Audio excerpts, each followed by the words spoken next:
Welcome to Amazon Legends, where we have real stories about making it big on Amazon. Our guests are CEOs of large companies and entrepreneurs who became power sellers, also providers specializing in helping sellers, aggregators that acquire sellers, and former Amazonians will give us an insight from behind the scenes. Here is your host, Nick Urison.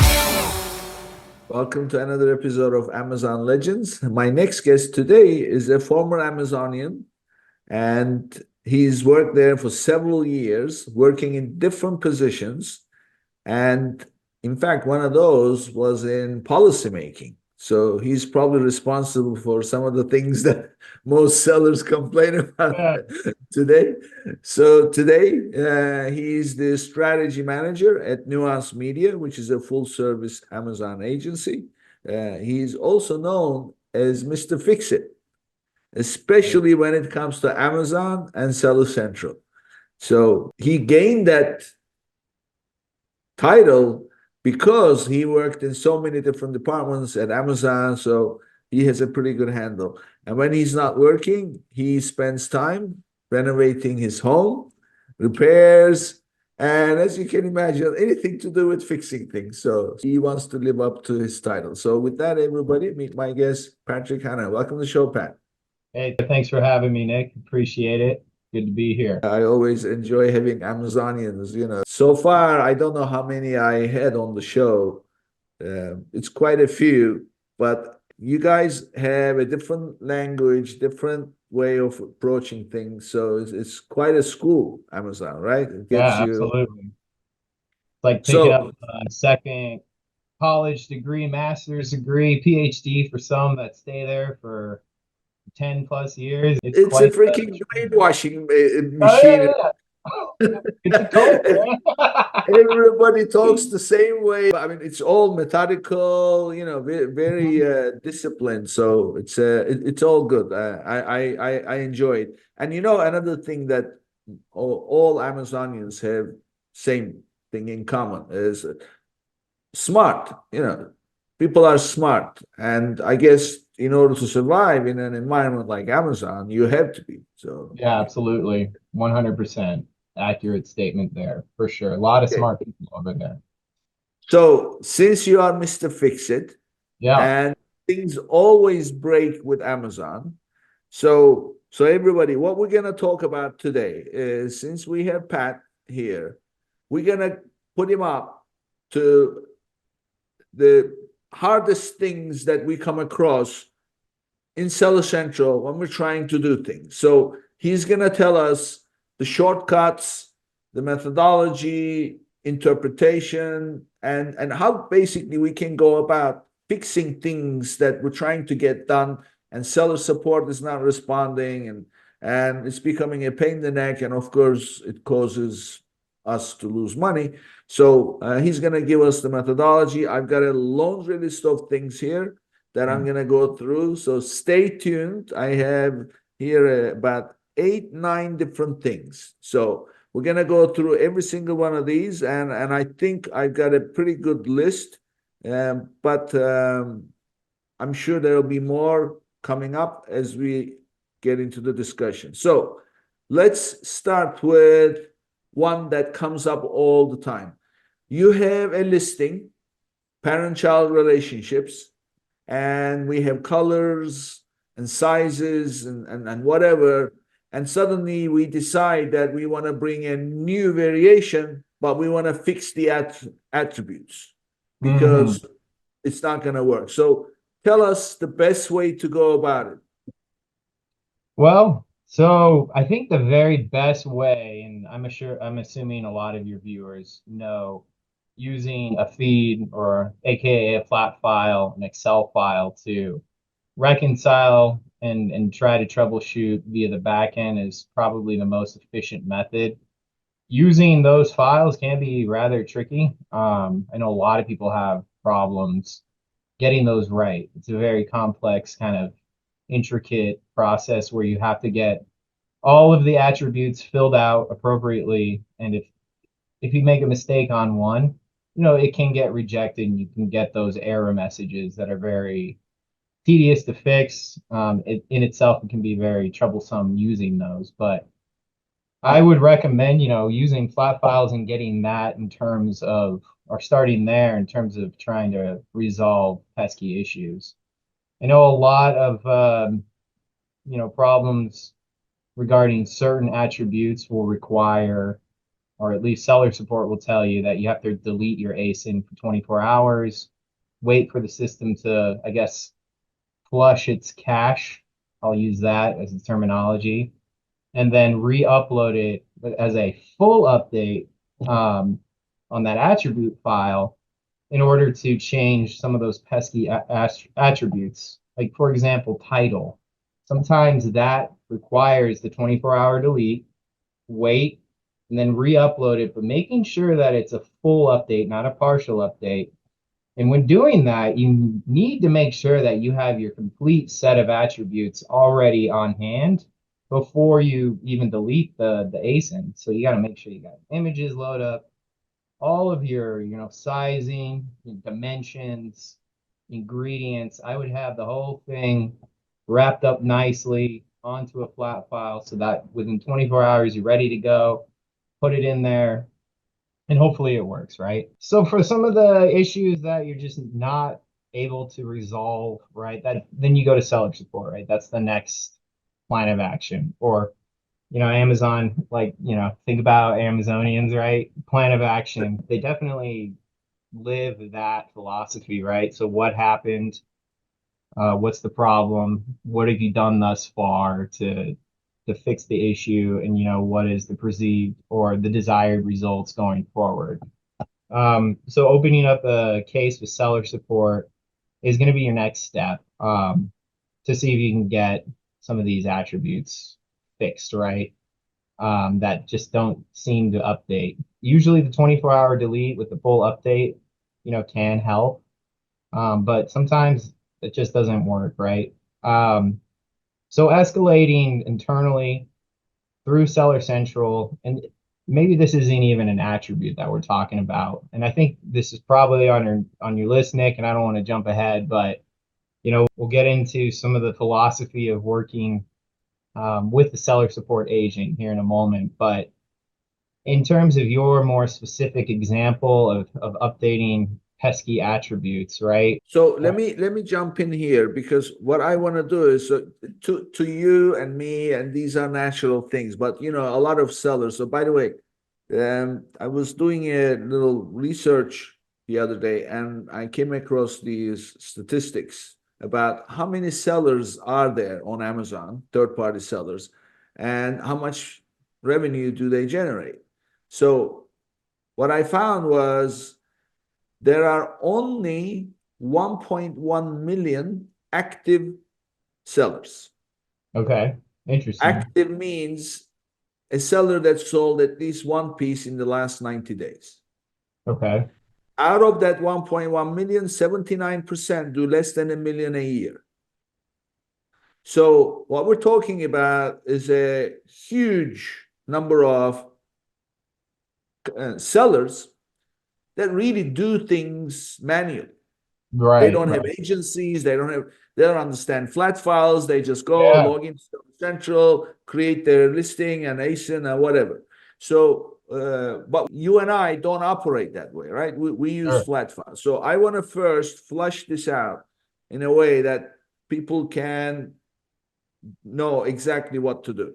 So first of all, tell us, how can someone who created a listing manually obtain the flat file, the template that is exactly for their listing? Yeah, so that would be found within Seller Central, and it's under the, if you want specifics, right? Then you would have to go to the inventory menu, and then I believe it's under upload an item via catalog upload, I believe. I have to double check, but it's upload your item. I have to actually double check that here. Inventory, or excuse me, it's under catalog, and then add products via upload. From there, it's going to guide you to finding the Excel file that you need, which is based on your category. And then of those columns, right, it's going to have the various attributes from title to price, the bullet points, product description, images, so on and so forth. The Excel spreadsheet has a series of tabs at the bottom, and there are some very useful information. So certain fields, certain columns are delineated by only, choice selections. Like you cannot manipulate certain fields, right? So you have to look at data definitions and ensure that you're plugging in the right information that is allowed on that particular cell. So this, I don't want to get too complex with it, but that is where you would find a flat file to essentially, you're kind of taking it in the back end approach. A lot of these sellers that you're referring to will go to the inventory and then they'll hit the edit button and try to make the update on the front end, which is a perfectly fine thing to do. It's just sometimes I think of Seller Central or the back end of Amazon is like hitting an old TV, right? And you're trying to get it to work. Or if you've ever watched, I don't know, Stranger Things, it's like working in the upside down, right? Like the system has a mind of its own. To me, I think the back end essentially is built on a house of cards in a way that, if you think about it, how fast Amazon has accelerated and how many coders and software devs have come in and added to this, amalgamation of a very complex system, you're going to run into a lot of anomalies that, every seller comes across, right? So with that being said, certainly trying it from the front end is definitely step one, right? Trying to go to the edit button, trying to make your attribute update there. And then if that doesn't work, contact seller support to see if you can get some assistance. My recommendation, I think, is for sellers to eventually try to take on the task of learning how to use flat files, because it is advantageous in the long run to utilize those to really fix a lot of issues. Because at some point, seller support may end up telling you if something's not updating that you have to re-upload it via one of those flat files. So I'm sure there's a ton of, information out on the internet that you can learn how to do that.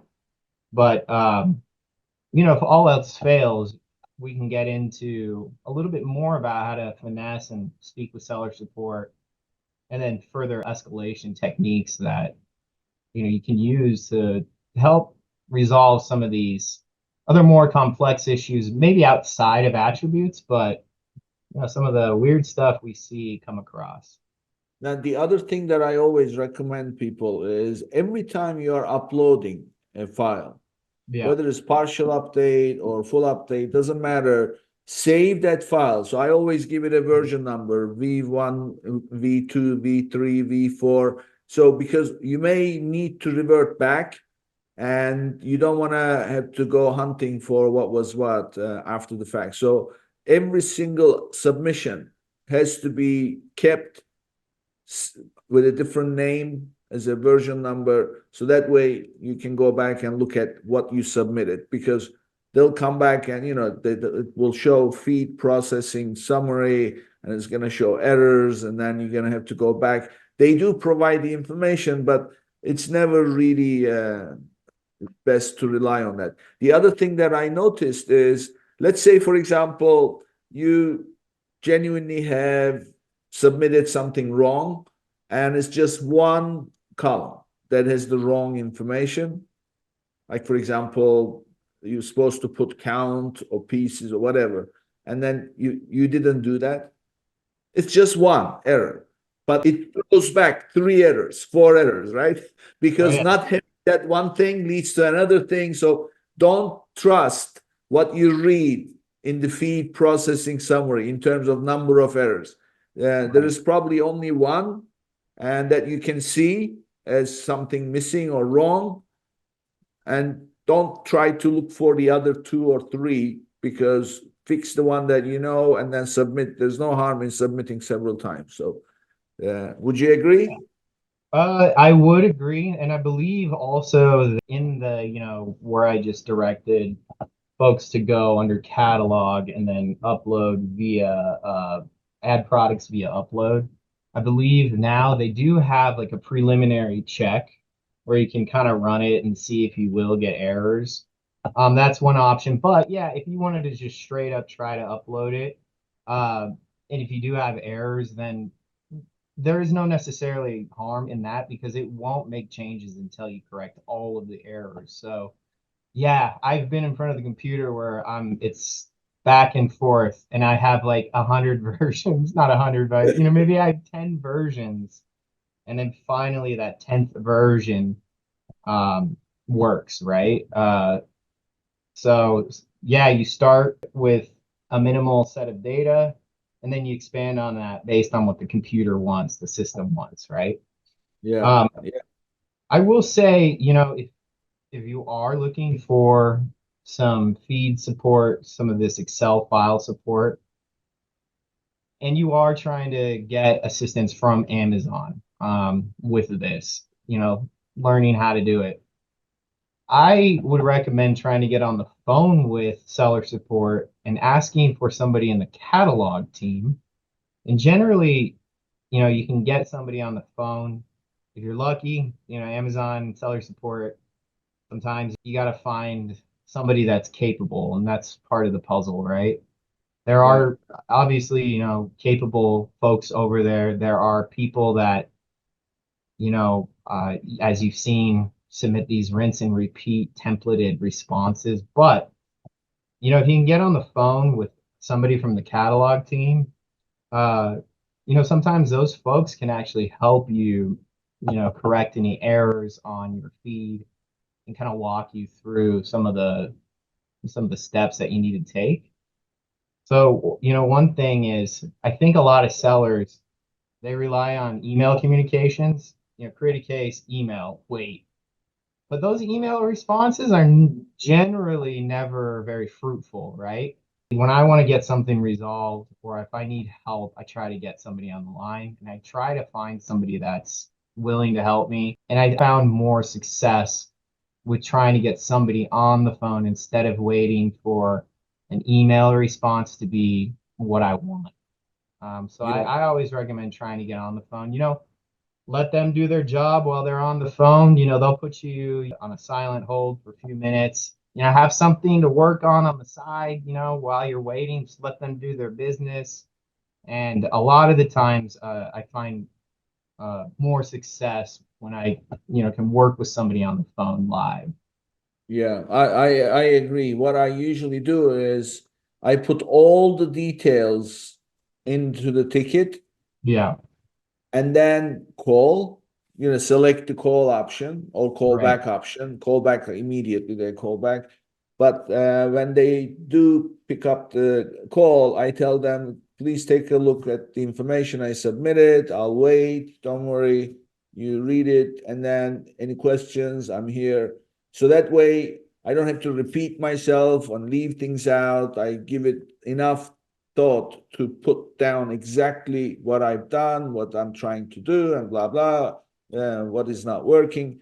And then, let them read it. And then they'll usually come back and say, okay, I need to contact the catalog department or catalog team or whatever. And they come back. And you're right. I had an issue where we were trying to switch the variation team. Right. So the column that needed to have the theme values had to be replaced. The values had to be replaced according to the new variation theme. And it just would reject. It would say there's something else there. We cannot put it. Right. So try and try and try and try. It changed the theme, but it just wouldn't change the values because there was something else. So what happened in the end was I did get somebody on the phone and she said to me that you have to submit the old stuff back in Right. Okay. Now you're laughing. And so you have to do the wrong thing first Yeah, yeah. I know. It's and then crazy. replace with the new thing all together and then wait for 24 hours and then delete, Mm, wait 24 hours and then come back and submit everything with the new value. So and I said, well, this makes no sense. Well, she says, well, you got to do the wrong thing first in order to do the right thing next. So that's the way the system works. I know. So Yeah. It's insane, right? It doesn't quite make sense, and there's a lot of trial and error, and that's an interesting case. I guess, yeah, and on that note, sometimes attributes on the back end change or they make category updates and then flat files, these files, their columns will change. And so sometimes you can't update old attributes that might be shown on the detail page because they're no longer available on the new flat file.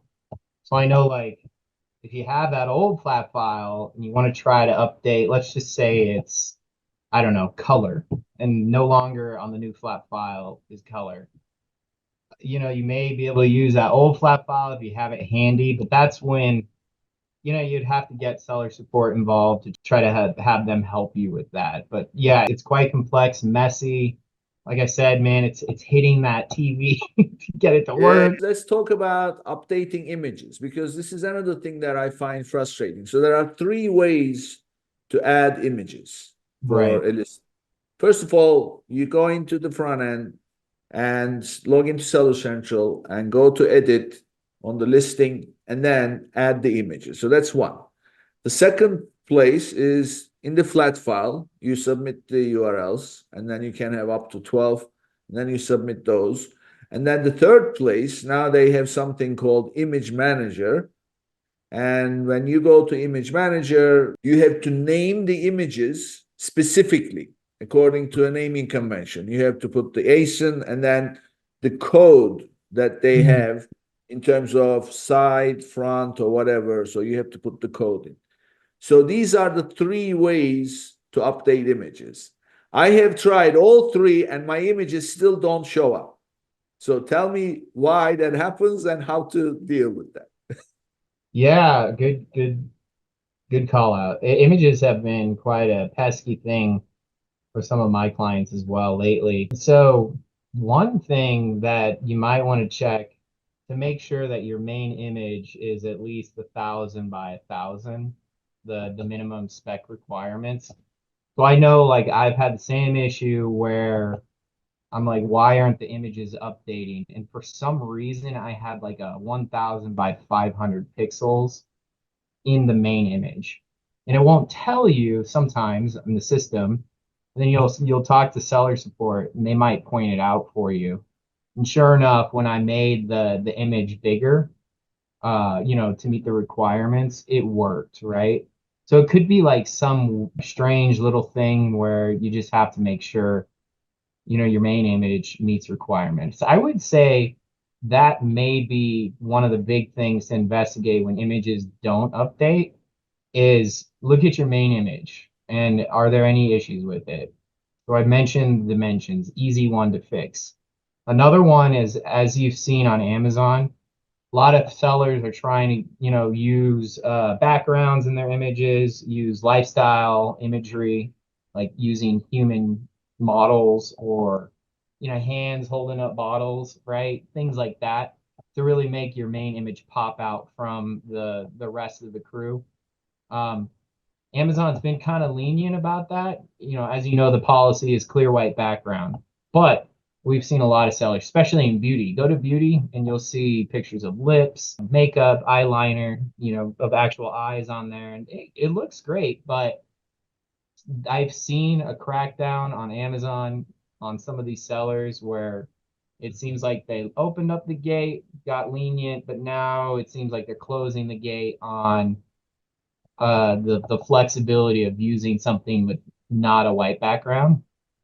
So that could be it. There could be an issue with the system detecting that you don't have a white background. That's another thing. And oftentimes if you do submit a case to seller support, they may, lend you a clue. In your circumstance, I'm sure you tried. I don't know if they provided you any useful information or suggestions on how to fix your things, but those are a couple of things that I can think of is it's something wrong with the main image that's preventing a successful upload.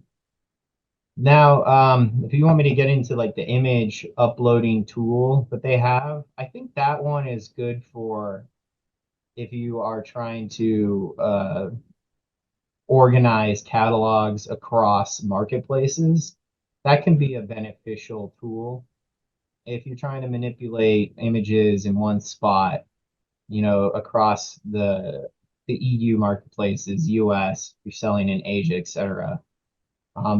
For example, the US is your main kind of for images is the main marketplace. If you change images there, they oftentimes will update if you have the same ASIN in Germany.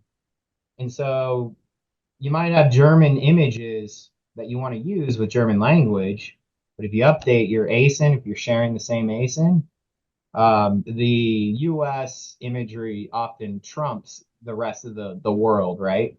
In terms of what's going to be displayed. So that image upload tool is a good way to try to get specific marketplace imagery to showcase instead of the US. So what is your favorite or preferred way, least hassle-free, to update your images? I mean, I like to go to edit and then drag them and drop and hit the save button. That's obviously I think where everybody's going to go to do that first. I would recommend that. If that doesn't work, I would try flat file to force the update there. But I would also contact seller support if it's not updating within 24 hours. And I've had, some success with them telling me what's wrong. Mm-hmm. And like I said, I've been seeing issues of them calling out images with non-white backgrounds, and then for whatever reasons, imagery with not meeting the requirements of the pixels, the size. So those are just like the call outs that I've seen. And if worse comes to worse, right? And I think we're gonna get into this. It's all about escalating and trying to get somebody that will actually help you. So that's my next thing. So let's talk about that as far as some of the principles and how to escalate when things are not working, and some of the terminology that you can refer to. Some of the Amazonian the language, right? Yeah, for sure. So I mean, starting with your set of cases, let's just take this image example into play, right? You're doing everything, you're meeting the image requirements, just something is not working. You've submitted many cases, seller support has not helped you, right? You have a backlog of multiple cases. You've been there, everybody's been there, where you have 10 cases, 20 cases, where you're trying to get somebody to solve the issue, but they can't, right?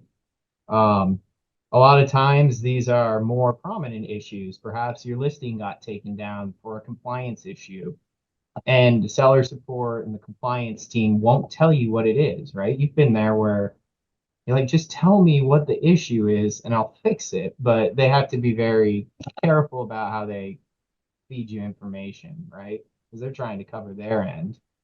But, some of these more high level issues you just can't get resolved. And you have a backlog. You've shown, you have documentation of what you've tried to do. The next kind of steps I would recommend, as I said, getting on the phone, right?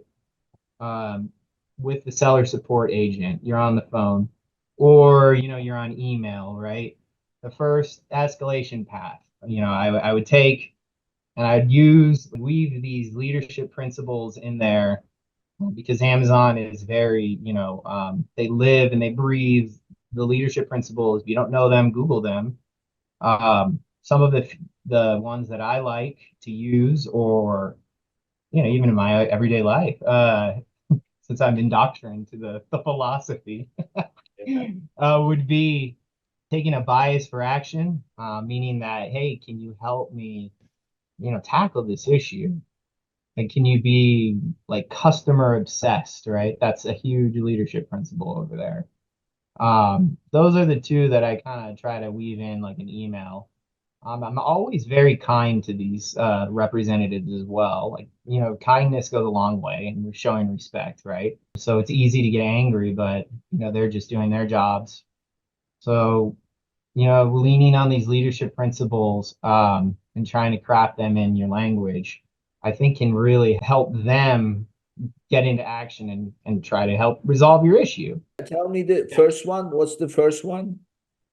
Yeah, so taking a bias for action. It's kind of like Taking a bias for action. Yeah. I've never heard this one. This one is new. Taking a bias for action. Taking a bias for action. Yeah, yeah. I like that one. I mean, when I was at Amazon, I was always taking a bias for action to, get things done, right?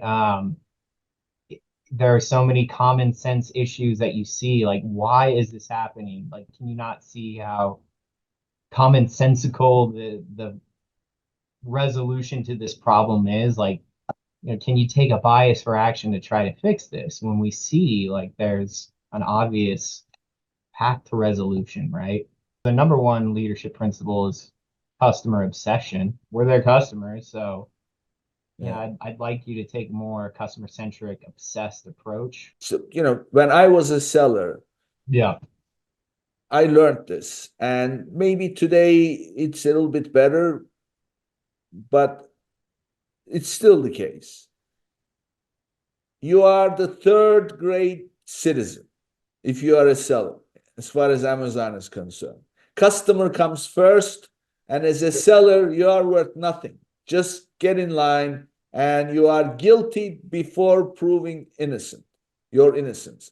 That's how they look at you. If God forbid something went wrong, then you're guilty right from the get-go.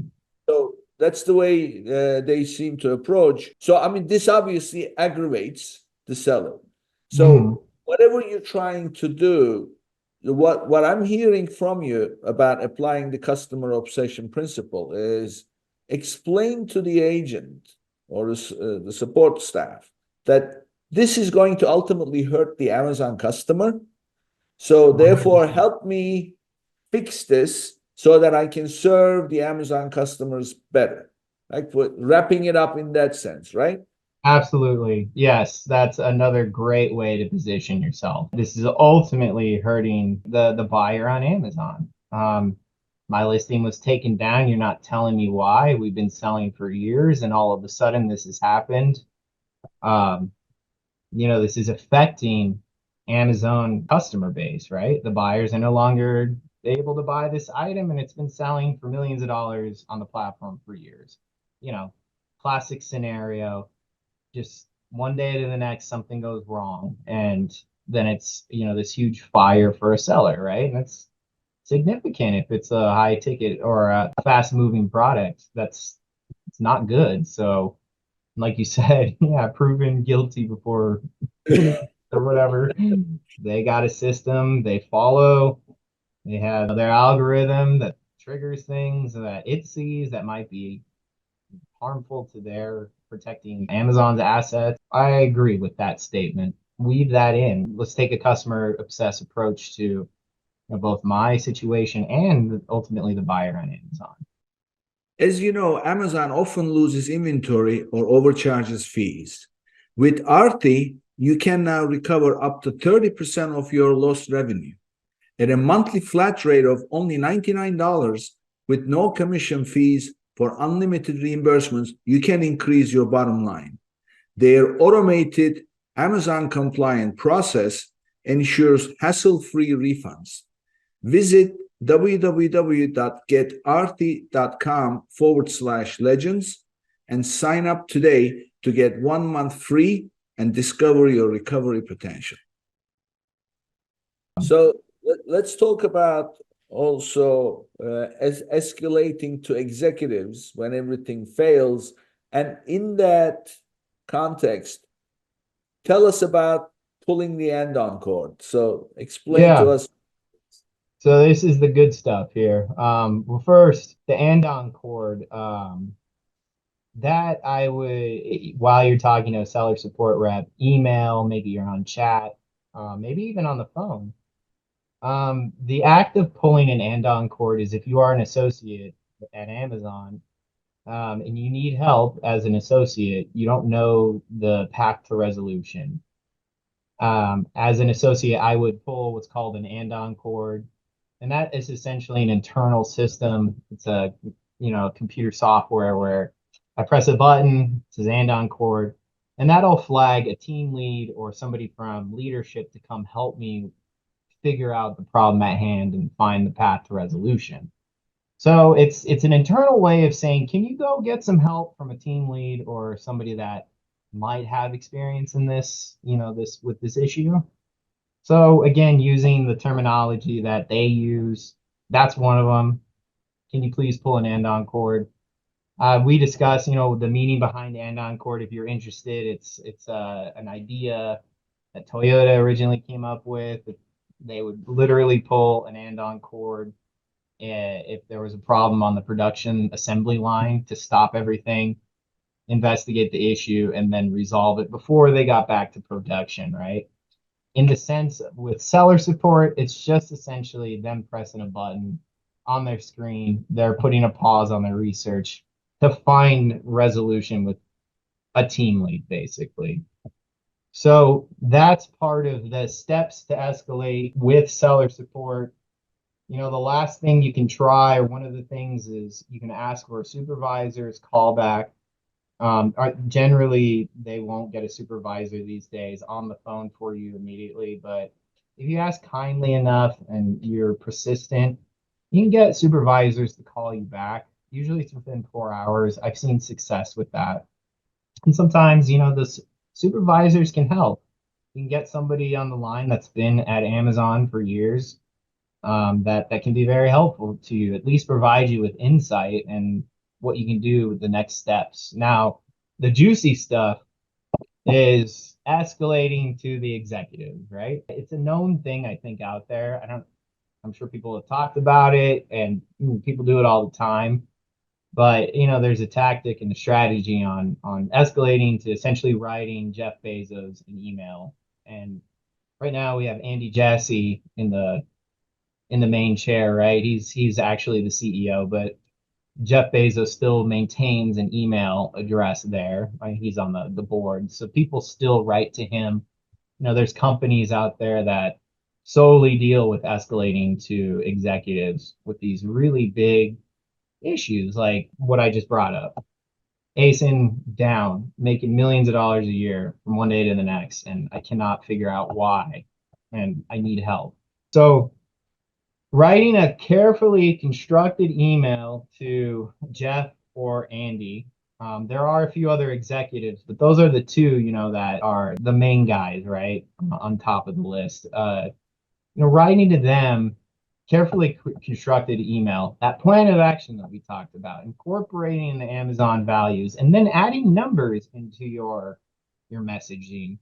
So I like to say, like, in my title, something like urgent, losing X amount of dollars per day based on restricted ASIN takedown, or have created 20 cases, no resolution, things of that nature. Very clear and concise titles. Then when you get into the body of the email, you want to provide all of your seller information, your merchant token, your MID, your email address, point of contact. Make sure you have it clear there, right? This is me. This is my merchant ID. This is my seller name. And then you start your email. And in that email, you want to kind of highlight, like, hey, guys, I've been selling on Amazon for X number of years. I generate X number of revenue per year. I'm up X percentage month over month or year over year. And this is a situation. So the problem is X. The solutions that I've tried to take are, Y. Typically it's opening a bunch of cases. You would list all the cases that you opened, and then you would finally come down and you would conclude it with, hey, I'm looking for resolution. I cannot find it. I need assistance immediately, as soon as possible. Keep it respectful, of course, but really adding those details in to try to get them to take a customer obsessed approach, because like at the end of the day, Amazon's losing out on a ton of sales if an ASIN's down, right? And it's a popular ASIN. That can lead you to getting in touch with what's called a executive seller relations employee or associate. What happens is your email goes to Jeff. Jeff has an army of executive assistants, and they just all day go through his mailbox and they look for these escalated issues. And then they will feed the different escalated issues to the different departments, right? So in our case, if they see worthy enough a situation that needs to be looked at, or they'll feed it to the ESR team, Executive Seller Relations. ESR, it'll get put in a queue. They'll review the inquiries, the emails, and that time that they do see that it is a problem they need to address, they will reach out directly to you, generally via email, and they will create a case. The huge benefit of having somebody on the ESR team is that they are 100% autonomous. They can go between teams. They are not limited to a workflow that your average seller support agent is limited to. All your seller support agent is doing is going through a workflow and clicking on a decision tree to try to get your issue resolved. But these guys, they have knowledge, they have experience, they can talk to different teams depending on the situation, and they're very helpful, and they usually can get your issue resolved, right? I've dealt with them numerous times. I've learned a lot of good information about troubleshooting going forward from these folks. That's kind of like your Hail Mary, right? You definitely want to build a case. You don't want to start with ESR like, hey, ESR, I just tried to update my images and they're not working. No, you've got to like put some work in, right? You got to go through the escalation path, and you need to show Amazon everything you did in order to why you're at this point right now. Yeah, this is valuable information. So you really have to sweat first, and you have to build a case or try several things, and then you can go back and say that these are the things I've tried, because the chances are they're going to tell you to try some of those things anyway. So you may as well do them first before reaching out. Yeah, I mean, I guess it's case by case, right? You certainly would want to try whatever you can to address the situation immediately first, right?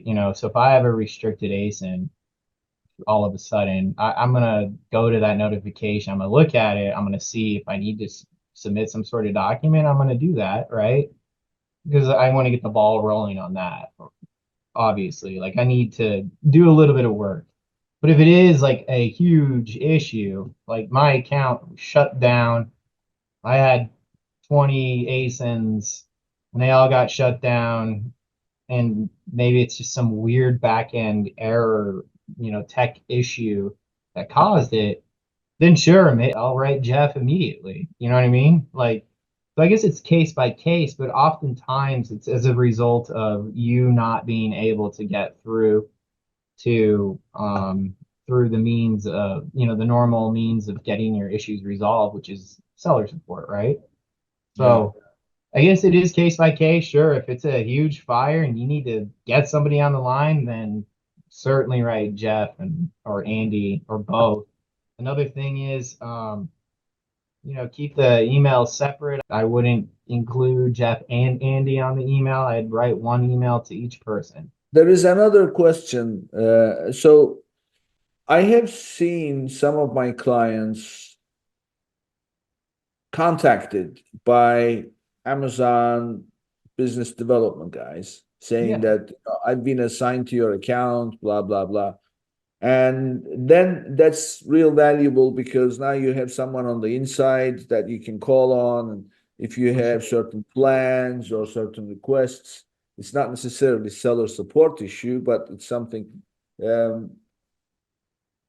What if you don't have someone and you do need help, not with any particular issue, but you are planning, you need someone on the inside. Is it possible to reach out and have a, a biz dev guy request a biz dev guy or somehow establish a relationship? Yeah, good question. It's always good to get a guy, right? Yeah. Internally. And then those folks are generally promoting new opportunities that we can discuss and what's hot right now. But certainly having somebody internally on the inside can be very advantageous, right? They may not be within the realm of your issue, but if you've built a relationship, you've earned their trust, that's another Amazon principle, then they might go out of their way to help you with something that's sticky. I would recommend that sellers be on the lookout for emails that they receive directly from Amazon. So you will see, I don't know if some of your clients or have seen emails from Amazon employees directly saying, hey, we think you're a good qualified fit for global expansion. So they're trying to pump European expansion right now. I've seen a lot of sellers getting inquiries about joining that initiative. So with that, you get invited. It's an algorithm that's run in the background based on your sales data, what they think might be good in Europe, for example, in this scenario. Then you can get in touch with them and try to establish a relationship there. And then you have somebody that you might be able to lean on. Even if you don't ultimately join the program, I would still talk with them and I would still see what they had to offer. It's generally those programs are of no cost. So I've seen the push. So check out emails that you're receiving directly from an Amazon employee that has found you for some particular program. Another program, they're pushing Amazon Renewed, which is a service or a feature where you can get your own detail page. If you sell electronics, you can sell them as refurbished, right? So you can get account management there, and they can provide you with kind of like your own personal seller support agent to a degree where you can lean on them for certain issues, right? That they're willing to help you out with. So a lot of it, yeah, it's invite only stuff. One of the biggest pushes I've seen, and it's depending on your website traffic, is buy with Prime. That is I think from what I've heard, Andy Jassy is real hyped about it. Like they are very hyped about buy with Prime. If you know, or your audience knows, but it's essentially putting a buy with Prime button on your website, and essentially that'll be fulfilled via FBA. But you get to keep all of your customer data, which is the big win. It's kind of a win-win, right? You get the trusted purchase via Amazon, but then you get to collect your own customer data. So they, have seen uptick in conversions on it, or at least that's what they pitch. It's the old MFA, right? Yeah. It's MCF, sorry, MCF, multi-channel fulfillment. So they came up with this nice widget that you can add to your website. So, I mean, getting to keep your customer data is not anything Amazon is doing. For God's sake, it's my customer already. It's come to my website. Of course, I'm going to have the customer data. But taking away that fulfillment burden from the website owner is a big deal. And what I really like about this is, other than the mechanics of it and the trust and the increase in conversion, of course, a lot of Prime members, they would want to do that, is the centralized way of handling your inventory management. Because think about this, you have, whether you sell through Amazon only, or you sell through multiple channels, there is one inventory that's going to service all those channels, right? So if you are allocating some to your website traffic, some to Amazon by sending it over to Amazon, and some for this, some for that, before you know it, this is impossible to keep on an even keel where you always project the exact number. So you are either going to overship or undership to those fulfillment centers, or you're going to keep too much at home or at 3PL and then run out of stock at FBA, just because you are trying to make sure that the website will have enough. All those out the window. No need anymore. Just make sure that you keep monitoring your FBA inventory and then keep replenishing it, and then have the website orders and Amazon orders all fulfilled from one place. Just the sheer advantage of not having to have multiple systems to track how many pieces available here. If you have a huge inventory management system and you can track all that, that's fine, but not everybody is like that. So that part I liked very much. So it's a big deal. So what I'm hearing from you, my last question, what you're saying is there really is no way of getting out there and reaching out and finding an account person to be dealing. You have to be responding to their invite in some shape or form and then establish the relationship that way. That's what I'm hearing. Yes.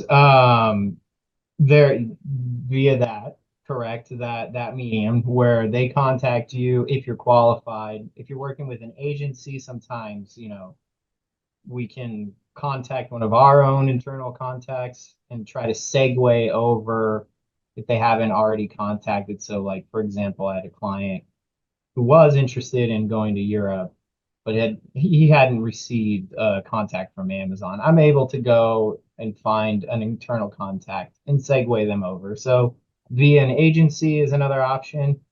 The last option that I don't recommend is there's two more options. The first one I don't recommend is SAS Core, which is service. Can't remember. Do you remember what the acronym is? It's what you pay Amazon for? Exactly. $6,500 a month? Not worth it, man. No, don't do it. Don't do it. Exactly. Yes. Yes. That's like, buying a internal contact, but I've heard not many good things about it. I would stray away. If you want to invest $6,500, go to an agency.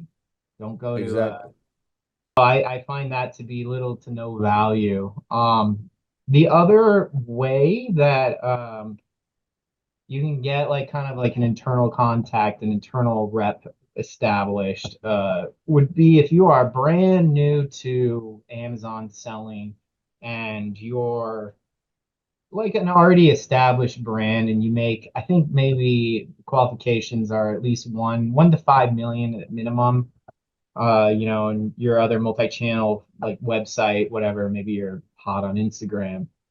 You can get into a new seller success program, and it's kind of like an application where usually it's facilitated by an agency, but essentially those guys, you will get a dedicated account rep for 1 year for free. They're essentially the same thing as SAS Core, the support team. They can help facilitate with issues and provide guidance, but really their job in a nutshell is to make sure that you're doing FBA, to make sure your listings look good, to make sure you're using FBA. But like, it's hit or miss. If you can get in touch with folks. I guess another person, and actually, if you have a little bit of time, another program that you can actually get in touch with and get like an account manager would be the transparency program. Are you familiar with transparency? Yeah, transparency it's serializing every single item, every single piece, not necessarily SKU, but at piece level. Yeah, it's almost like a mini gate though to your item. So it's a way to gate other sellers from listing on your ASIN.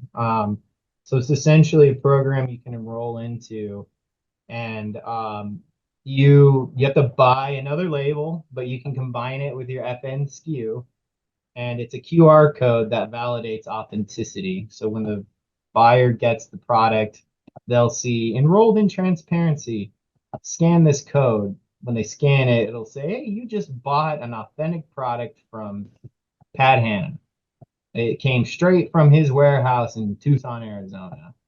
So with that being said, nobody without those codes, if you're a seller, if you, Nick, want to sell my product, you don't have my transparency code that I have to generate, then your items in FBA are going to get sidelined and won't be put up for sale. But if I say, hey, Nick is a dealer of mine, I'm going to allow him to sell on Amazon.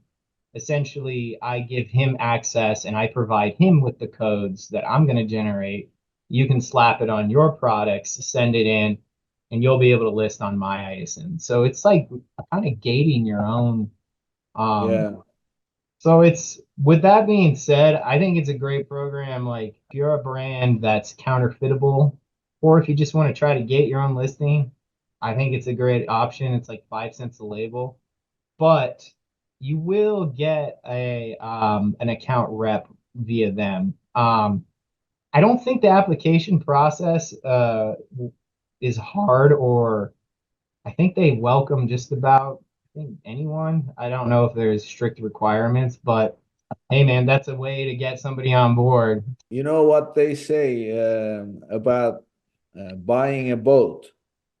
The biggest expense, other than that it's a hole in the water, the biggest expense is not the purchase, but it's the maintenance. Yep. So these transparency codes, the biggest headache with them is managing them, because first of all, you have to purchase them. They're going to issue just like buying a UP, you're buying another UPC, except this time, imagine every single piece in your warehouse of that same SKU has a unique UPC. How are you going to label them? How are you going to manage what goes with what number? And that's the part that bothers the hell out of me. It's for, especially for smaller brands, they can hardly manage their inventory. They can hardly tell how many pieces they have in stock, let alone what transparency code was put onto what piece and blah blah. And if you don't do it the right way, you can actually risk your inventory, because Amazon warehouse will reject inventory that doesn't have legitimate transparency codes on them if the listing is enrolled in the transparency program. So it's a dangerous thing. I would definitely recommend it for larger ones, established brands, which is, I think, what that's for. But for smaller ones looking to be big, it's not. It's too early to. Well, you could make an ASIN, enroll that, and then just forget about the program. Have your internal guy that you establish trust with. Yes, like that idea. You get into the program. I mean, you don't have to necessarily go through with it. I like it. You can have multiple ASINs and only some of them in transparency program and not all of them, right? Correct. Yep. You enroll what you want to enroll. Exactly. But you will get the account executive. So yeah, you will. And so you buddy with them, talk Amazonian, look up those leadership principles. It could be a benefit to you. Yeah, certainly some will go above and beyond, and some don't. They're focused on getting their promotions, so they don't have time to deal with you. I joke, but it's true. Nonetheless, I guess a creative way. Outside of that, you gotta be invited. You have to know somebody from like an agency. I don't recommend SAS Core. And then if you are a business that is somewhat established, making money already, there is this new seller success program you can get enrolled to. Well, we can never go through enough of these, but we've running out of time. So let's get to know you a little bit. So I'm always fascinated by how these Amazonians go through life in terms of changing careers. So tell us, take us back to the beginning. Where did you grow up? And share with us some of your early life experiences that turned you into this Mr. Fixit. This wasn't on the intake, Nick. No.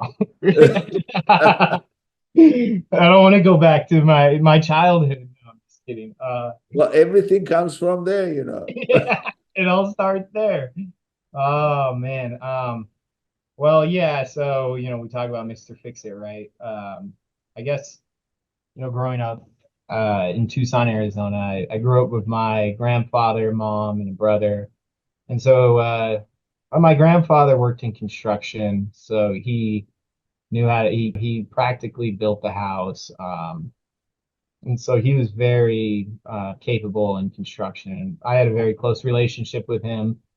So the house is rather old by the time I came into the world. And as I grew up, I learned a lot about repair to the house as we had to maintain it. So I just grew, I don't know if that coalesced into my desire to troubleshoot, figure out things when it's come to my career. I've worked at a few different institutions like Intuit, Amazon. And so a lot of the time I was involved with projects and looking to improve those processes because, a lot of things, as you know, don't operate as efficiently as they should. So, I guess I always had an interest in trying to fix the problems that were present. But what's interesting to me is, first of all, I mean, these companies, Amazon, we know it's a different culture, but companies like Intuit, so you worked in large companies. In large companies, they don't let you do anything, right? You get pigeonholed into something.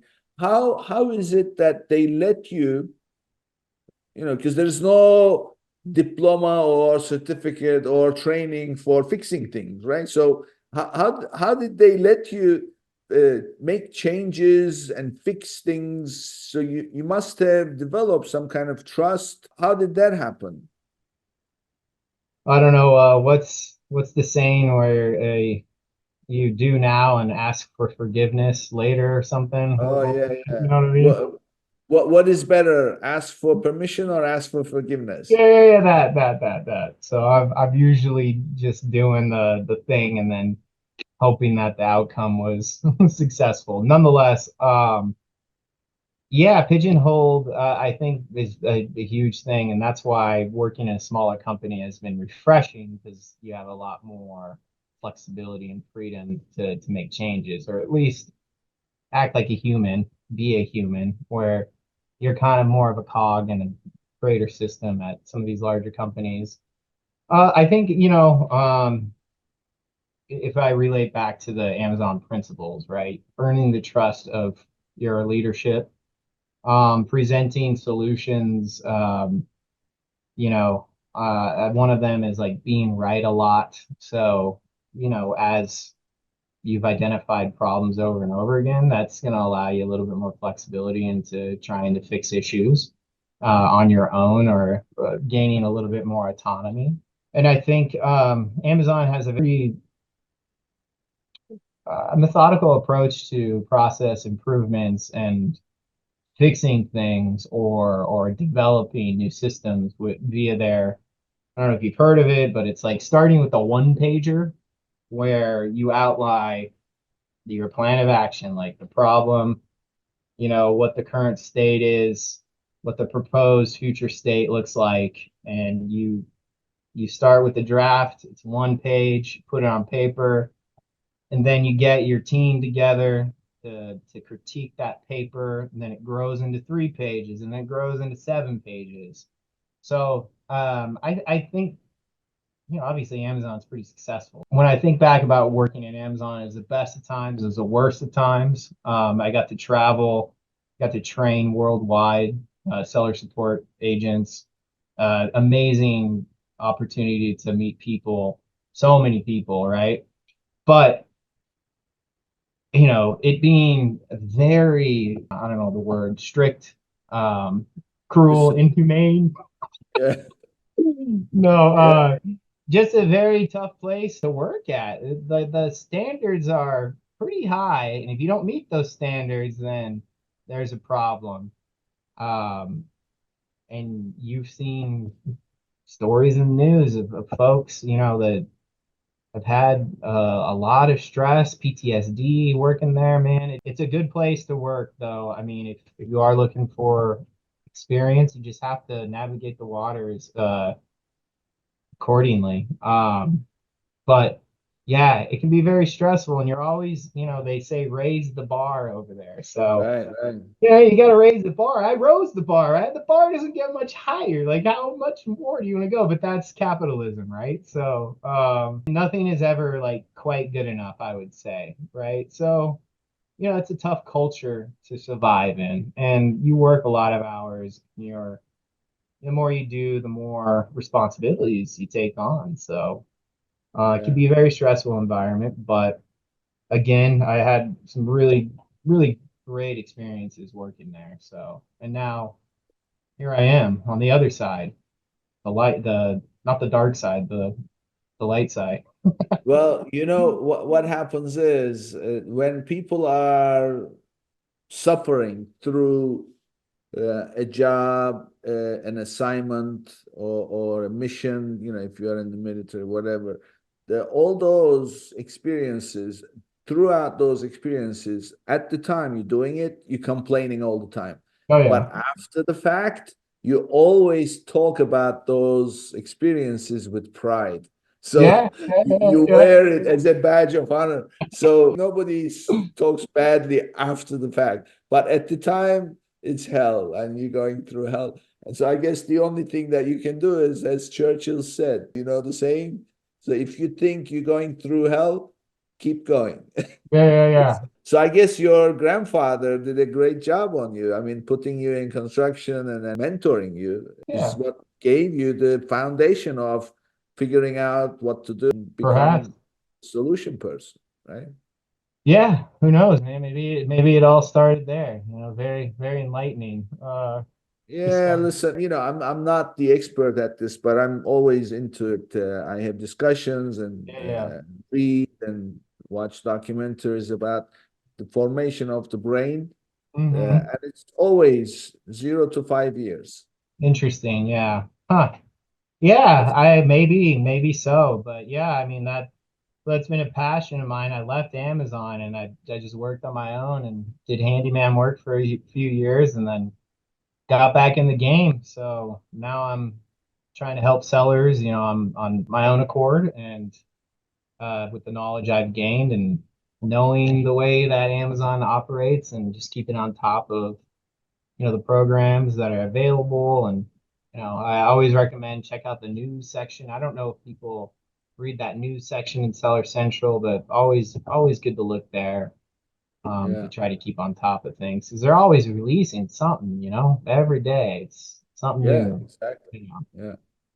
So this is great conversation. I definitely learned myself after all these years. There's always something to learn. So Good, tell yeah. us, how can people reach you? Share your contact information with us. Yeah, so I can be reached on, LinkedIn if you have any questions or if you want to share some Amazon war stories, I'm welcome to that as well. So many stories out there, right? I think you're gonna post my LinkedIn, right? It's Patrick J. Hanna. Yeah, So we will put your LinkedIn address with your episode so people will be able to reach out. yeah, Thank you, Pat. This was a great conversation, and I'm sure that people will put it to good use. Thank you. yeah, I hope so. Thank you very much, Nick. It was a pleasure. Had fun. Before you go, make sure to sign up with Arti and claim your lost revenue. Visit www.getarti.com/legends to register. You will get 1 month free and experience Arti's features. Sign up now at www.getarti.com /legends. Thank you. This brings us to the end of another episode, and I'll see you on the next one. If you enjoyed today's episode, be sure to subscribe, rate, and review the episode, and share it with someone you think would benefit from it too.